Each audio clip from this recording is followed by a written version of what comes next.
This issue of Meadow Afternoon will find us pulling out a jigsaw puzzle, baking an apple cake, unboxing some new books, sewing a cross-stitch design into a pillow, and writing a short story inspired by a 19th century painting.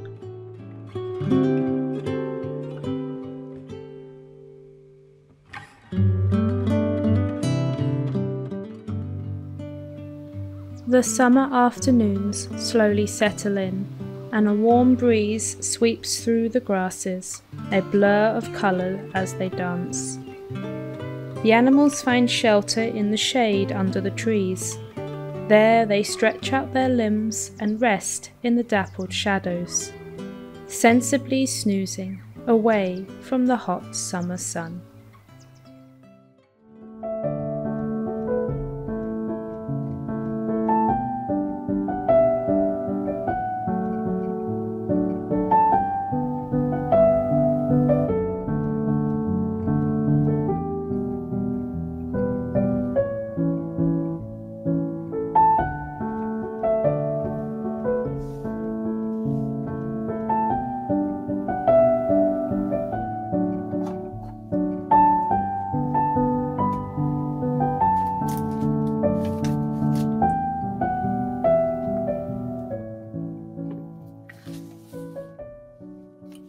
Pink roses with petals like layers of taffeta, large dramatic red poppies, dashes of yellow and orange from hidden daffodils, tulips falling open, and a majestic iris basking in its own solitary splendour. Peaches, grapes, and an earthenware vase. Against the dark background, butterflies scatter, some floating in the shadows, while others perch softly in the light. I'm starting this issue today with a journal page for a 19th century painting, one that I will use as inspiration for a short story later on. To begin, let's dive into a little background research.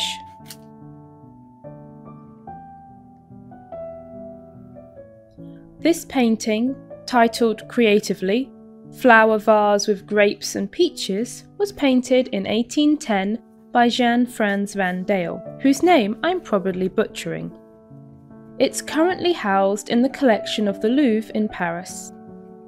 Jan Frans Van Dael was a Flemish painter.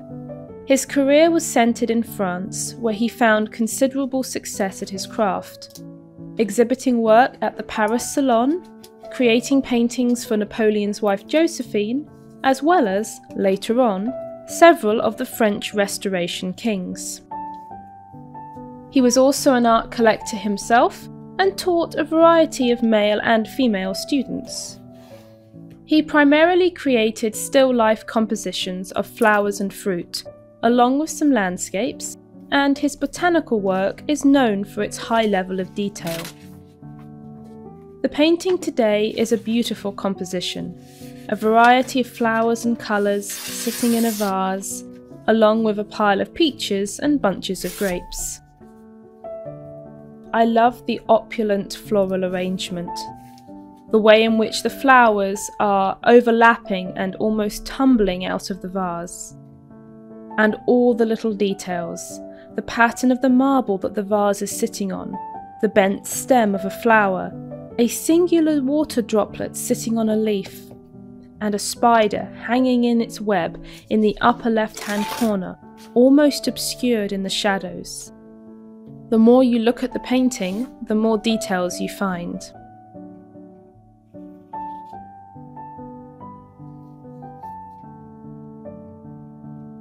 I have included links in the video description box if you want to see the painting close up. The Louvre website has a high-resolution version, where you can see all the details and explore the painting yourself. This painting appears to not be currently on public display at the museum, but is housed in its collection. Many museums from around the world have put their collections online, and often include work that's not available to the public. Browsing through the online collections is another way to enjoy these spaces, and the expanse of human history they house. While it is indeed different to being there in person, it still can provide, at least for me, inspiration.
With that said, I think for the story today, one of the flowers in particular stands out to me. The roses. The pale pink roses with their layered petals. They look almost like they will fall apart if you touch them. There's an opulent feel to the painting, as well as a slightly sombre mood. Maybe it's the dark background, or the way the vase is sitting alone, apart from a few butterflies, in its environment with parts of the arrangement in the shadows. Those three things are elements that I want to weave into the story today, and I will use them as a starting point. Let's see where they take me.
Midnight Roses, a short story by Ida Williams.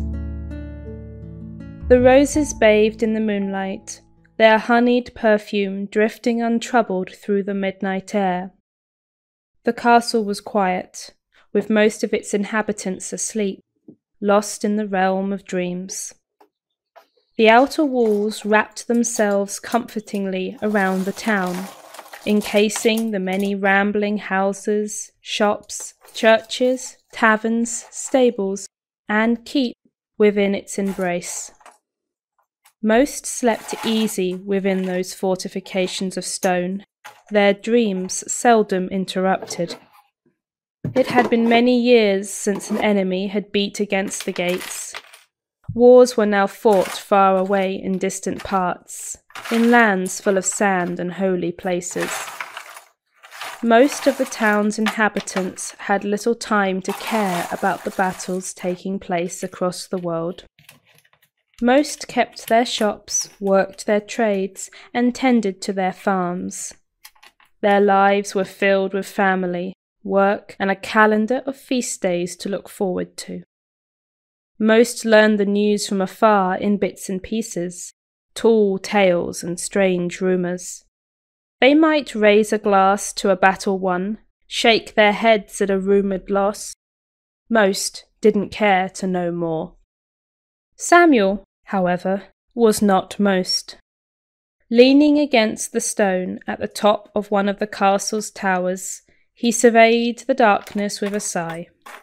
The strong masonry did not inspire feelings of safety or protection from the outside world, but rather the opposite. The walls kept him in. The moon was full that night, leaving little use for the lantern he had brought. Extinguished, it sat on the floor. The rolling hills spread out before him, a vista that travelled on for miles and miles. Tended fields and a few scattered farm buildings.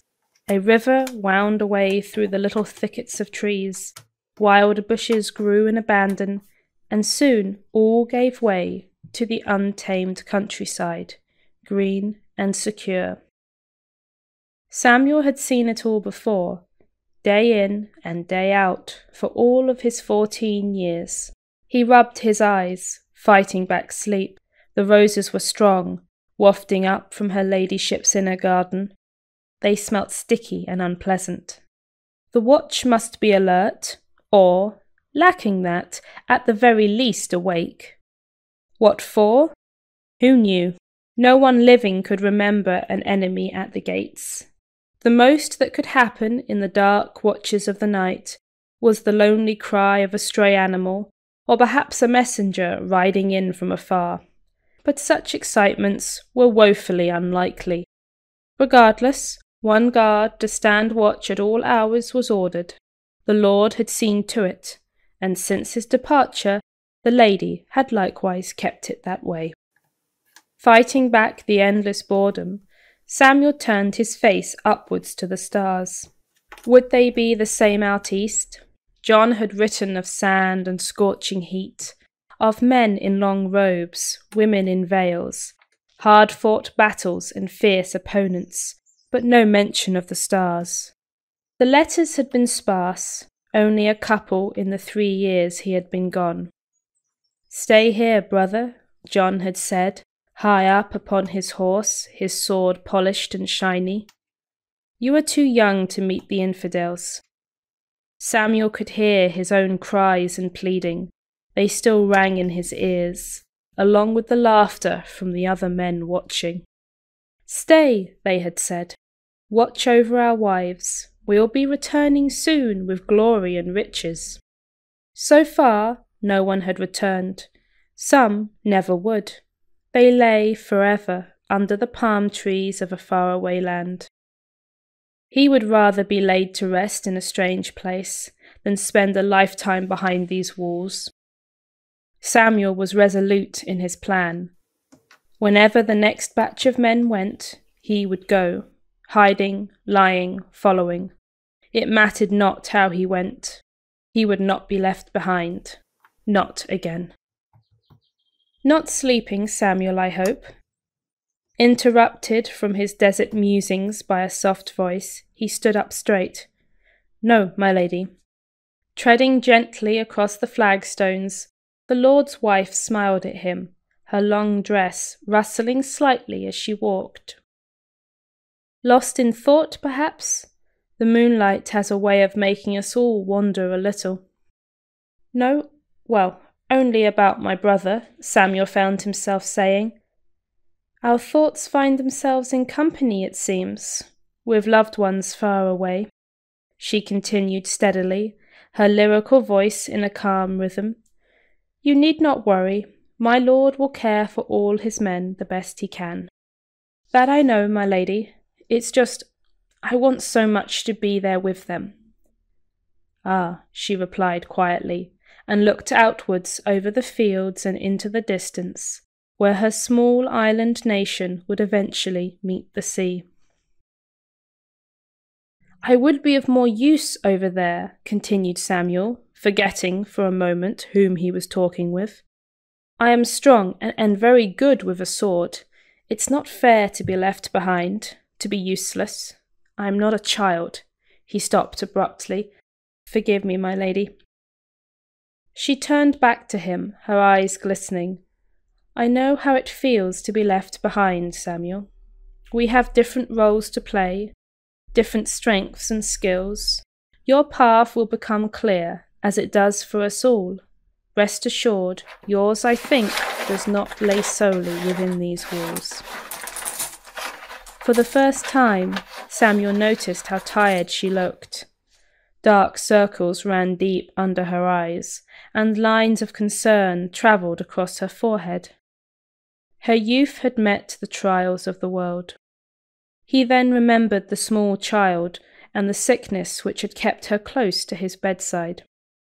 The word was she had refused to leave, not for food or sleep. "How is your son, my lady?" "Better now, we think. The worst is over, I pray." She smiled softly at him. "Learn what you can, Samuel, and spend your time here well." "Yes, my lady." She started back down the winding stairs, lifting her heavy skirt up with one hand, and then came to a sudden stop. "Can you smell the roses? They're from the Holy Land. My lord sent them back 2 Christmases past. How sweet they are tonight."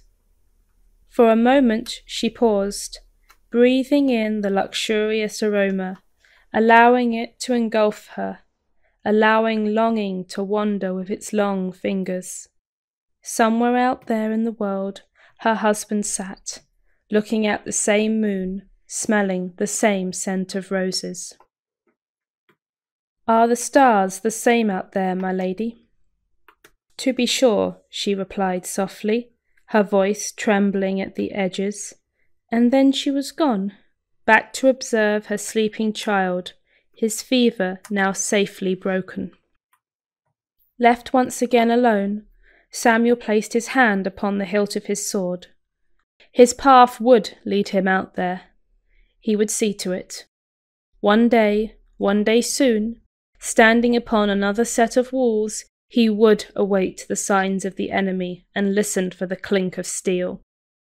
He breathed in deeply. There would be roses there as well. The scent would accompany him to battle. The pain of a bleeding wound, the scarring of battle, the bleak cries of dying men, the taking of life, the inflicting of pain, all that meant little in the mind of a boy bent on adventure. He saw nothing of the harsh reality of war, only the glory, the well-crafted swords and the daring raids to be planned, the bravery on the battlefield, and finally, the honour of a returning hero. Life would be a harsh teacher, laying before him the light and the shadow found in this world. But that lesson was not on the horizon. Not yet. Somewhere beyond the castle, a stray fox ran in front of the grand stone walls, and the night watch continued. The end.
In a previous issue, I created a cross-stitch design to accompany a short story called The Vicarage Strawberries.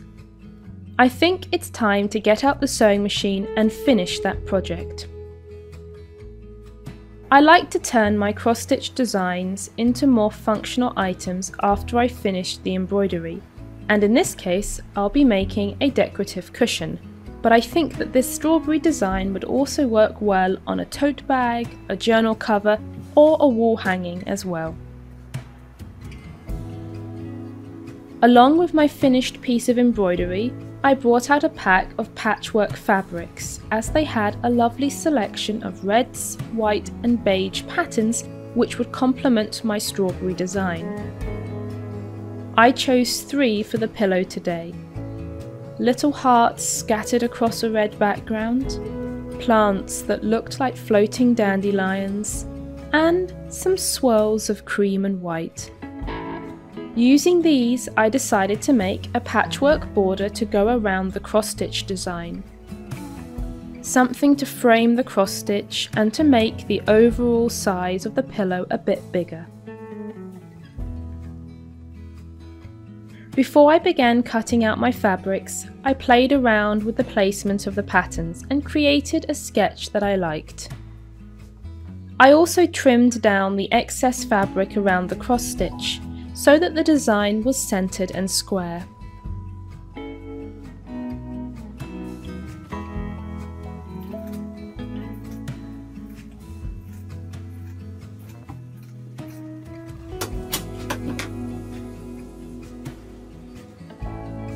Then it was simply a case of cutting out the fabric pieces, sewing all of those pieces together into 4 strips, and then attaching those 4 strips to the sides of the cross-stitch square, giving every seam a good press with the iron along the way.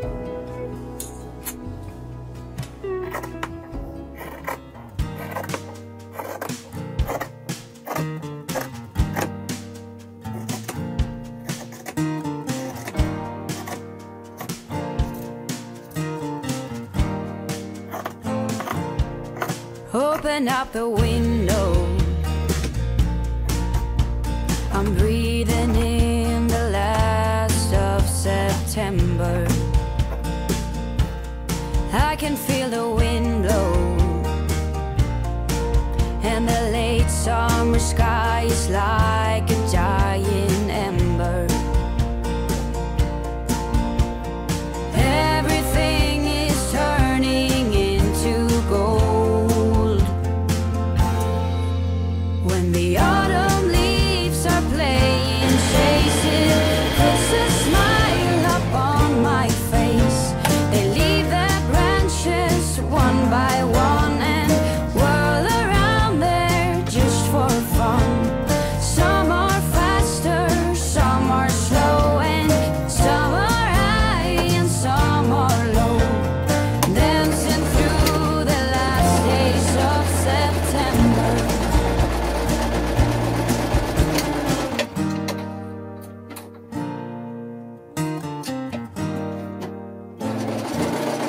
Since I was a little child, every year for as long as I remember,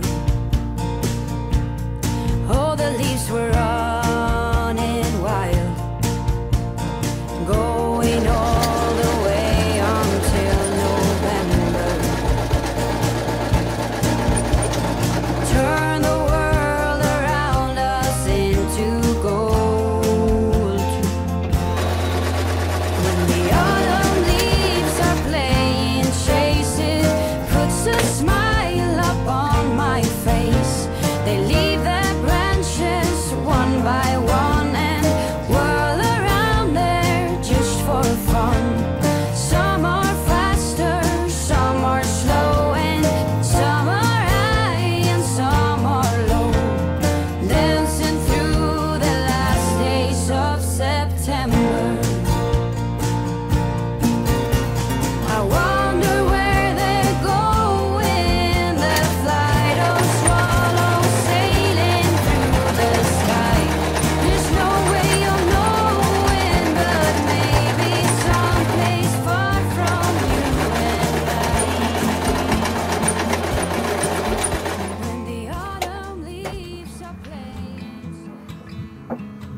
After that, it was time for some decorating. The pillow cover could have been finished at this point, but I decided to keep going and add in some extra details. I added some strips of lace and a burlap ribbon, a cream button at each corner, and a couple of different embroidery stitches, a running stitch in green and a coral zigzag stitch in yellow. As the cross-stitch pattern was originally designed to sit inside of a circular hoop, I found that the corners looked a little bit bare, so I went in and added in a few extra stitches just so that the design filled in the square corners a bit more.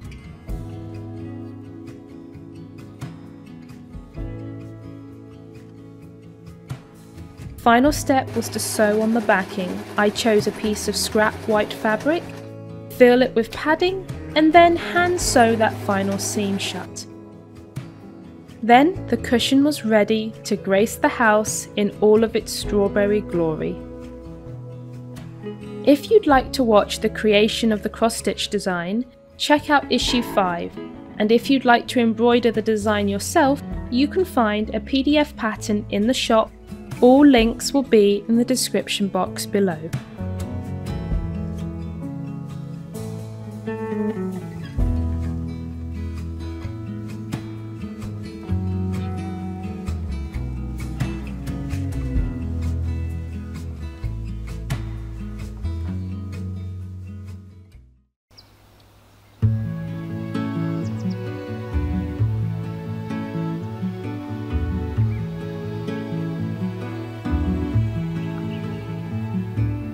The forest path winds its way through the trees, bending and stretching with the land, strewn with rocks, fallen twigs, and last season's pine cones. The trees grow tall on either side, leaves in many shades of green, their bark cracked and weathered. Side by side and root by root, they cover the hills, whispering their centuries of stories to each other in a constant chatter. The wind likes to toss and shake the branches, dancing and twirling to a rhythm of its own, paying no heed to the gossip of the trees.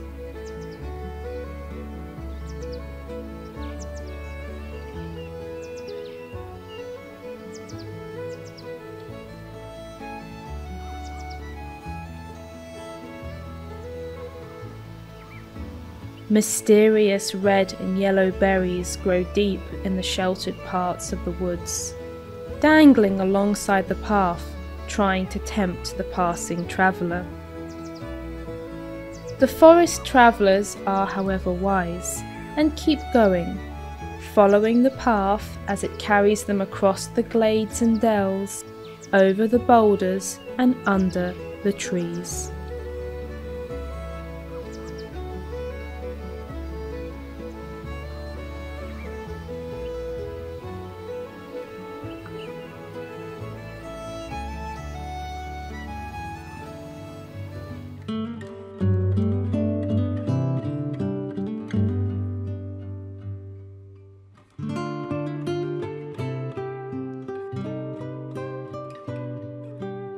There is something wonderfully calming about a jigsaw puzzle, unless that is, there are pieces missing, but that's another matter and best to be avoided if at all possible.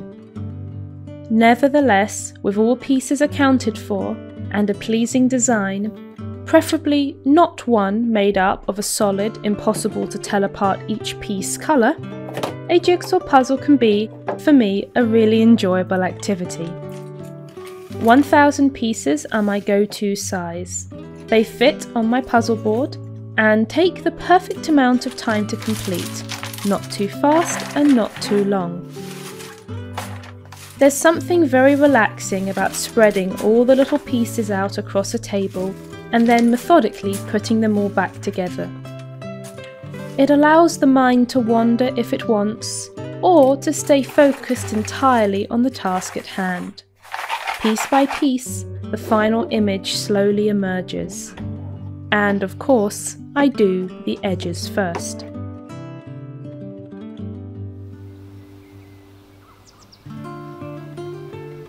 Thank you for watching today's episode. If you're new, welcome, my name is Ida. These are inspiration style videos with seasonal slow living, short stories, creative projects, sewing, history, cooking, and updates from my novels. Think of these videos as a visual magazine coming into your subscription feed once or twice a month. Feel free to say hello in the comments below, and please consider subscribing so you don't miss the next issue of Meadow Afternoon. Until next time.